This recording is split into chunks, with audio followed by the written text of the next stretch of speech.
Il chevauchait quoi? Un cheval blanc. Il chevauchait quoi? Un cheval blanc. N'est-ce pas? Ce cheval blanc-là est une image de l'église catholique.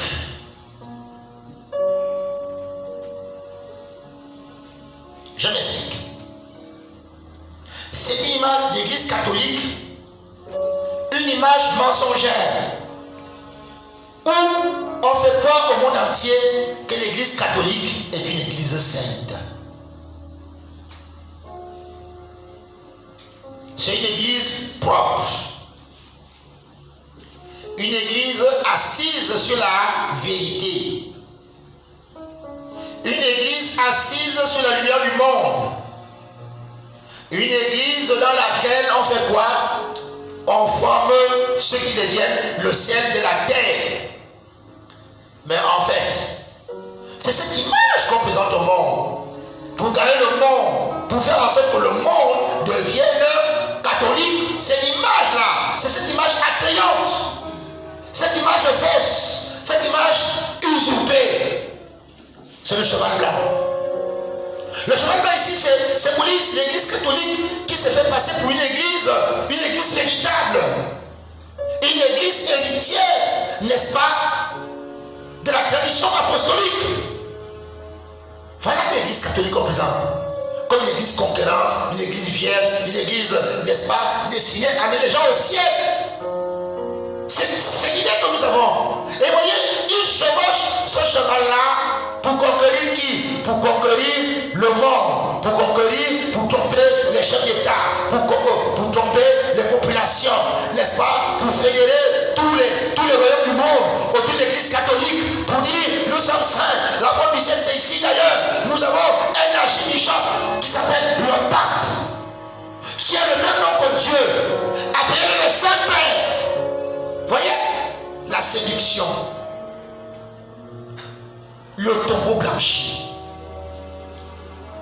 un tombeau blanchi qu'on présente au monde entier pour séduire les populations, pour séduire les serviteurs de Dieu.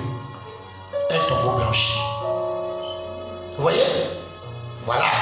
Et c'est ce que ce pape l'a fait. Les autres l'ont fait avant lui, mais c'est le dernier. Il continue encore à montrer que l'église catholique est une église sainte. Regardez mon cheval, regardez le Vatican, regardez-moi, nous sommes blancs, nous sommes plus blancs que neige. Regardez nous chevauchons, acceptez notre sainteté, acceptez notre doctrine, acceptez. Voilà, c'est l'église catholique. Nous venons de Dieu. D'ailleurs, nous sommes universels. L'église catholique veut dire église universelle, ça veut dire l'église du monde entier. J'aurai le temps de vous développer ça tout à l'heure. L'église du monde entier, n'est-ce pas? C'est ça qu'ils disent venez. Africains, venez. Européens, venez. Américains, venez. Asiatiques, venez. Il n'y a pas d'autre voie pour aller au ciel si ce n'est notre église catholique. D'ailleurs, nous avons un évêque qui s'appelle le pape, qui s'habille en blanc. Ne voyez-vous pas comment il s'habille en blanc? Il s'habille en blanc parce que c'est un saint. Mais est-ce que c'est la vérité? C'est du mensonge. Dis c'est du mensonge. Dis c'est du mensonge. C'est du mensonge. Oui, c'est la fausse image que l'église catholique donne. Et attendez. Il ne peut pas donner notre image. Il ne peut donner que cette image-là. Pourquoi? Qui va aller prier dans une église qui est sale? Qui va aller prier dans une église qui est pécheresse? Qui va aller prier dans une église qui ne croit pas au Seigneur? Qui va aller prier dans une église où on ne vit pas là dans la sainteté? Qui va aller là-bas? Vous voyez? Un cheval blanc. Regardez, comme Jésus-Christ chevauche un cheval blanc, moi aussi, je chevauche un cheval blanc en tant qu'antéchrist. Comme Jésus-Christ portait les vêtements blancs, les saints portent les vêtements blancs, nous aussi, nous portons les vêtements blancs. Vous voyez, nous sommes proches de Jésus, c'est faux. Nous sommes comme Jésus. Regardez le cheval, regardez, mais ce n'est pas le même cheval. Vous voulez savoir pourquoi ce n'est pas le même cheval? Je vais vous l'expliquer maintenant. Nous allons dans Apocalypse 13. Maintenant, nous allons voir la véritable identité du cheval. Le cheval qu'on présente, n'est-ce pas, au monde, le Le cheval que l'église catholique présente au monde, ce n'est pas le vrai cheval. C'est le cheval de façade. C'est un cheval qui n'existe pas. Nous allons maintenant voir la nature de ce cheval. Nous allons dans l'Apocalypse 13 maintenant. Regardez. La bête que je vis était semblable à un léopard. La bête que je vis était semblable à quoi? À un léopard. Ses pieds étaient comme ceux d'un ours et sa gueule comme une gueule de lion. Et sa gueule comme une gueule de quoi? De lion. Le dragon lui donna sa puissance et son trône et une grande autorité. C'est clair.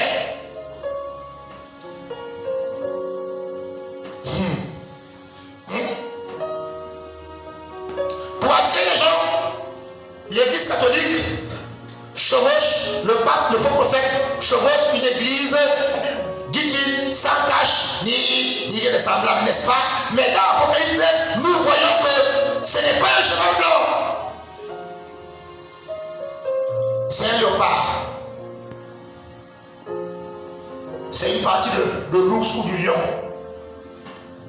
C'est encore quoi? C'est encore un pouvoir, une puissance qui vient de Satan. Vous avez compris? Voilà. Voilà la réalité. L'hypocrisie. Donner au monde une autre image et avoir comme nature une autre image. Quand il dit, on va un peu décortiquer ça. Regardez, on dit comme le léopard. C'est ça, non? Je vais vous expliquer ça maintenant. Ah, je te rends grâce, Seigneur, de ce que tu as caché ces choses aux sages et aux intelligents, et que tu as réservé ces choses à ceux qui t'aiment. Regardez, répétons. La bête que je vis était semblable à un léopard. N'est-ce pas? Le léopard est un animal qu'on rencontre en Afrique. N'est-ce pas? Et il est le symbole de l'autorité africaine. On a les autorités africaines qui ont pour symbole le léopard. Le symbole de Mobutu, c'était quoi? Le léopard, non. La dictature. Dans notre pays, le Gabon, il y a les léopards. Mais nous, on n'a pas choisi le léopard comme totem. Les auteurs politiques n'ont pas choisi le léopard. Ils ont choisi quoi? La panthère noire de Ferrer. Oui, non? Donc, le léopard ici représente l'Afrique et sa diversité culturelle et sa diversité religieuse et sa diversité théologique. Vous voyez? Voilà le léopard. Pourquoi le léopard? Le léopard, c'est parce que, vous voyez, tout à l'heure, nous avons vu qu'il chevauchait un cheval blanc, non? Maintenant, on a dit que c'était l'église paraître. Mais là, maintenant, cette église-là, elle est quoi? Elle a un fondement, elle a pris un héritage en Afrique, un héritage mystique, un héritage de sorcellerie. Voilà, on a versé cet héritage dans le catholicisme. Voilà. Voilà. On nous présente encore une autre image ici. On nous présente l'image. On nous présente l'image, n'est-ce pas? On a parlé du léopard.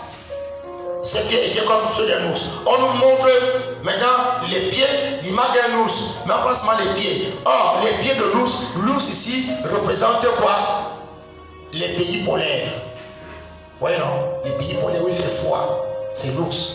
On prend l'ours, on le met. C'est toujours l'idée de l'église catholique qui va emprunter les traditions animistes africaines, qui va également emprunter les traditions animistes des pays du pôle Nord, où il y a, comme la Russie, ainsi de suite, d'où l'ours. On nous montre encore quoi?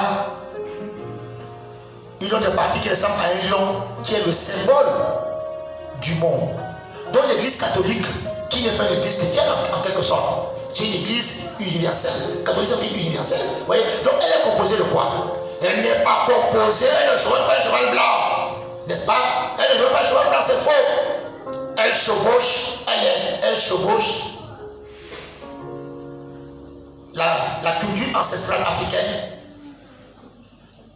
Elle chevauche les cultures ancestrales des pays polaires. Elle chevauche aussi les cultures ancestrales du monde. C'est tout ça qui fait l'église catholique. Et là, on voit. Là-bas, on nous a montré un homme qui chevauchait, n'est-ce pas, un cheval blanc. C'est pas vrai. Là, on nous montre maintenant qui? Une bête. C'est la même personne, une bête. Là-bas, quand elle veut conquérir, quand elle veut tromper le monde, elle fonctionne comme un cheval blanc. Elle présente la pureté, n'est-ce pas? Mais maintenant, quand elle a déjà gagné ou quand elle veut détruire, elle se transforme en ce monstre-là qui est à la fois panthère, ours.